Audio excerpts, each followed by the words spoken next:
Hello friends, இது உங்கள் empty பாட்டில்.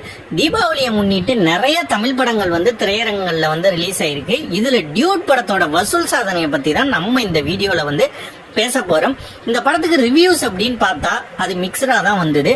ஆரம்பத்துல நிறைய பேர் நல்லா இருக்குன்னு சொன்னாலும் அதற்கப்புறம் கொஞ்சம் எதிர்மாறான கருத்துகளும் இந்த படத்தை பத்தி நிறைய பேர் வச்சாங்க. சோசியல் மீடியாலையும் பாத்தீங்கன்னா இந்த படத்தை பத்தி நிறைய மெம்மீஸ் வருது. சில மெம்மீஸ் நெகட்டிவாவும் வருது, சில மெம்மீஸ் பாசிட்டிவாவும் வருது. ஆனா எந்த மெம்மீஸும் பாத்தீங்கன்னா வசூலை இந்த படத்துக்கான வசூலை பாதிக்கப்படவே இல்லை. இந்த படம் கிட்டத்தட்ட 100 கோடியை தாண்டி வசூல் செஞ்சு சாதனை புரிஞ்சிருக்கு. பிரதீப் ரங்கநாதனுக்கு ஹீரோவா இது 3வது படம். அவருடைய படம் லவ் டுடேவும் ஒரு மிகப்பெரிய வெற்றி. அதற்கு அடுத்து வந்த டிராகனும் வெற்றி. இதுவும் அவருக்கு ஒரு மிகப்பெரிய பிளாக் பஸ்டரா அமைஞ்சிருக்கு. இந்த 3 படமே 100 கோடியை தாண்டி கலெக்ஷன் பண்ணிருக்கு. இன்னைக்கு இருக்கிற டயர் 2 ஹீரோஸுக்கு ஈக்குவலா ஒரு படம் வசூல் சாதனை புரிஞ்சிட்டு வருது.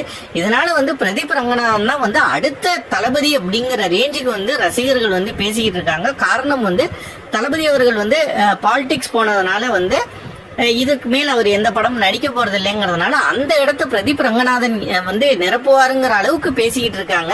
பட் அதுக்கான சாத்தியம் அப்படிங்கறத நம்ம பொறுத்திருந்தான் பார்க்கணும். நீங்க என்ன நினைக்கிறீங்க? பிரதீப் ரங்கநாதன் தான் அடுத்த தளபதியா அப்படிங்கறத கமெண்ட் செக்ஷன்ல கமெண்ட் பண்ணுங்க. இந்த வீடியோ லைக் பண்ணுங்க, ஷேர் பண்ணுங்க, கமெண்ட் பண்ணுங்க. நம்ம சேனலை சப்ஸ்கிரைப் பண்ணுங்க. நன்றி.